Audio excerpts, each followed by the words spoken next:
George Galloway is a British politician, broadcaster and writer serving as the leader of the Workers' Party of Britain since 2019 and as the founder and lead spokesman of All for Unity since 2020. He currently presents the mother of all talk shows on Radio Sputnik and Sputnik on RT UK.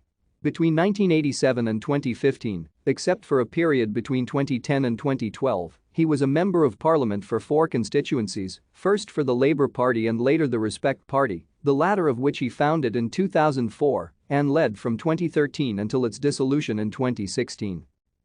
Galloway was born in Dundee to a Scottish father and Irish mother. After becoming the youngest ever chair of the Scottish Labour Party in 1981, he was General Secretary of the London-based charity War on Want from 1983 until elected as MP for Glasgow Hillhead at the 1987 general election. In 2003, Galloway was expelled from the Labour Party for bringing the party into disrepute, including having called on British troops to disobey orders.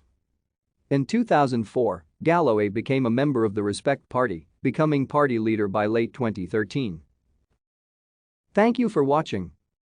Like and subscribe if you would like to view more of our videos. Have a nice day.